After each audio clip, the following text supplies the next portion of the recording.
Masalahnya kalau kita menerima dan memaafkan, tapi pasangan masih begitu aja gimana? Oke, jadi menurut ini poinnya kita udah sabar, udah baik, tapi pasangan masih begitu-begitu aja. Bahkan banyak pasangan yang setelah kita baik dan sabar, mereka malah jadi semakin menginjak-injak dan semakin parah. Ada nggak yang kayak gini? Banyak banget. Oke, Mimi mau ngingetin dulu ya, tapi ini due to my experience, berdasarkan point of view Mimi, jadi belum tentu benar. So, teman-teman kalau yang baik-baiknya silahkan diambil, kalau yang enggak mohon difilter kembali ya. Jadi, menurut Mimi, sabar dan baik itu untuk diri sendiri ya. Sabar dan baik itu bukan buat orang lain. Sabar dan baik itu bukan buat orang lain biar lebih sayang sama kita, lebih cinta sama kita, biar mempertahankan kita, biar mau sama kita, biar mengasihi kita. Sabar dan baik itu bukan buat itu. Memilih menjadi orang yang sabar dan baik untuk ketenangan diri sendiri, untuk kedamaian diri sendiri, untuk kebahagiaan hati sendiri. Karena kita mau tenang. Karena kita tahu menghadapi tanpa kesabaran, menghadapi dengan emosi sekalipun, dia akan tetap begitu. Bahkan mungkin dia akan lebih parah memperlakukan aku. Dan aku sudah tidak lagi di kondisi, di usia, di keadaan yang siap dengan semua huru-hara kehidupan. Aku memilih untuk tetap baik dan tidak membalas dia karena aku udah capek dengan semua drama yang terjadi dalam hidupku setiap hari. Kapan aku mau tenangnya? Kapan hidupku mau damainya? Itu memang harus aku yang create sendiri. Maka daripada aku membalasnya, aku memilih untuk tetap berlaku baik, bersikap baik itu ya. Jadi kalau menurut Mimi, konsep baik dan sabar itu sebenarnya lebih untuk diri sendiri. Utamanya sekali lagi adalah biar diri kita ini merasa tenang, lega, merasa cukup, merasa puas karena tahu kita sudah melakukan yang terbaik. Nggak mungkin ke depan di kemudian hari, kalaupun sesuatu ini terjadi tidak sesuai dengan keinginan kita, kita akan lega dan ikhlas melepaskan karena tahu bahwa dalam hal ini kita sudah melakukan yang terbaik, kita udah puas. Kita keluar sebagai pemenangnya, bukan kita yang zolim, bukan kita si pelaku kejahatannya. Hingga untuk melepaskan, mengikhlaskan gitu akan menjadi lebih kuat, menjadi lebih enak, tidak berdarah-darah gitu. Paham nggak maksud Mimi ya? So iya, menurut Mimi pilihan untuk berlaku sabar dan baik itu sebenarnya untuk ujian apapun, gak cuma soal pasangan, itu layak banget untuk kita ambil,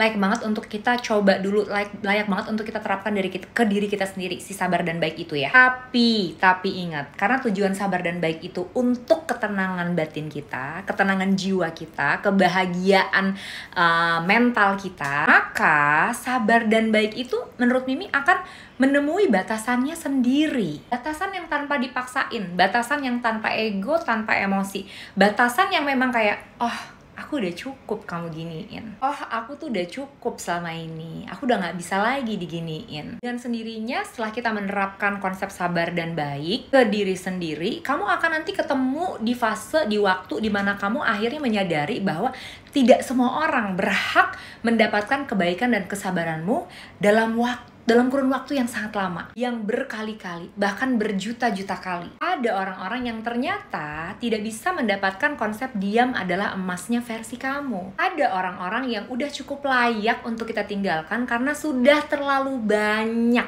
kebaikan dan kesabaran yang kita beri sama dia, dan mempertahankannya hanya membuat konsep aku ingin bahagia semakin sulit. Aku berjuang untuk bisa sabar dan baik supaya jiwaku tenang loh. Tapi ternyata setelah sekian kurun waktu lamanya dan banyaknya kesempatan yang aku berikan sama kamu, tetap aku tidak bisa mendapatkan itu saat aku lagi sama kamu. Apalagi misal kejahatan yang dilakukannya itu sudah berkali-kali, kejahatan yang secara sengaja dan jelas-jelas dia lakukan itu untuk menyakiti kita, bukan tidak sengaja. Lalu kesempatan yang kita berikan pun sudah berkali-kali. Sabar dan baik yang kita terapkan untuk kita, untuk dia, kayaknya udah melebihi batas kapasitas orang normal. Misal orang yang seperti ini menurut Mimi ya, baik itu pasangan, teman, partner kerja, siapapun deh ya, akhirnya pasti akan menemukan batasannya sendiri di dalam hidup kita, dan kita akan bisa membatasi dia atau mengkat dia akhirnya tanpa emosi, tanpa paksaan, tanpa kesedihan, tanpa drama sedikit pun, karena tahu aku sudah melakukan yang terbaik. Kesabaran dan kebaikan yang aku lakukan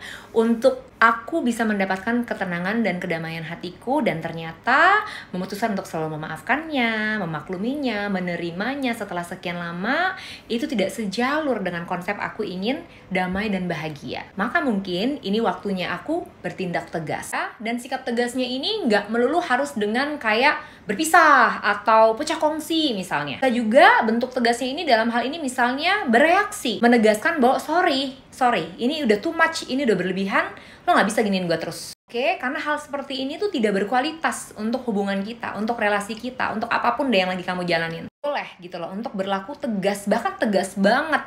Ketika memang kesempatan yang kita kasih udah berkali-kali dan damage atau kerusakan atau kejahatan yang dilakukan itu udah semakin parah. Atau itu, level tertinggi dari merasa aku sudah cukup adalah dengan meng-cut off, meninggalkan, melepaskan, mengikhlaskan. Lalu move on.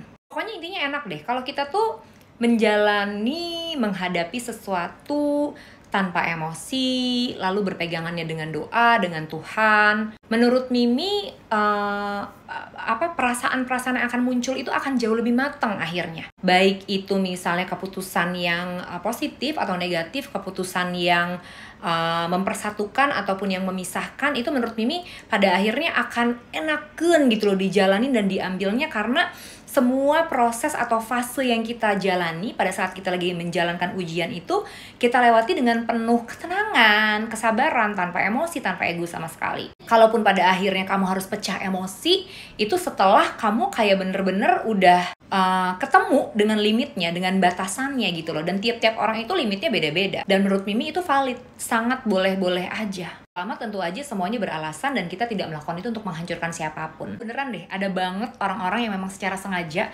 pengen ngejahatin kita, pengen nyakitin kita, dan semakin melihat kita baik dan sabar, semakin dia akan menginjak kita.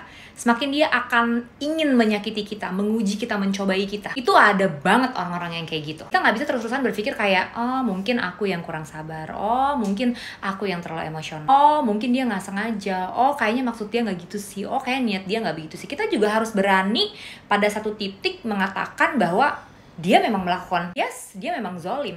Ini di titik yang memang sudah sangat zolim. Yes, ini salah. Dia melakukan ini secara sengaja, memang ingin menjahati aku, dan ini nggak bisa dibiarin terus. Dan biasanya pemikiran seperti itu datang dengan ketenangan kalau selama ini memang kita tidak melibatkan emosi dan minta tolong sama Tuhan, selalu kuat dalam berdoa supaya kita diberikan kedamaian, menjalani setiap ujian yang lagi kita jalani nih, baik dalam rumah tangga, sama pasangan, sama pacar, sama suami, dalam pekerjaan, sama temen, sama sahabat, sama keluarga, dan lain-lain. Tuh, jadi pertanyaan Kak Dina Saputra ini Mimi hanya bisa jawab gitu, bahwa memang dari awal selayaknya memang harus memilih sabar dan tetap berbuat baik, bukan supaya dia berubah, tapi untuk kita melatih hati kita kenal, otomatis merasa damai. Hingga dengan latihan-latihan seperti itu, pada akhirnya kita akan bisa ketemu dengan batasan atau limit ketidaksanggupan kita tanpa rasa sedih, tanpa rasa galau, tanpa banyak drama. Nah, kita udah tahu yang kita perjuangin, dan yang paling penting buat kita adalah kedamaian hati kita. Karena itu yang selama ini kita lakukan. Jadi kita baik dan sabar itu bukan biar dia berubah, tapi biar kita melatih hati kita ini biar mudah untuk merasa tenang dan bahagia. Dina, jadi Mimi doain nih pokoknya latihan sabar dan baiknya bisa lancar dijalani sama Mbak Dina, sama ibu-ibu lain juga yang lagi menghadapi masalah rumah tangga atau masalah apapun. Pelan-pelan akan diberikan kekuatan untuk bisa tegas menentukan apakah ini memang waktunya harus di-cut atau lah ladang pahalaku yang sebenarnya, jadi aku akan masih terus menjalani ini sebagai ladang pahala. Kira apakah berat omongan Mimi siang hari ini? Yang sabar, semangat, biar segala urusan dilancarin, ketemu dengan kebahagiaan. I love you pokoknya ya.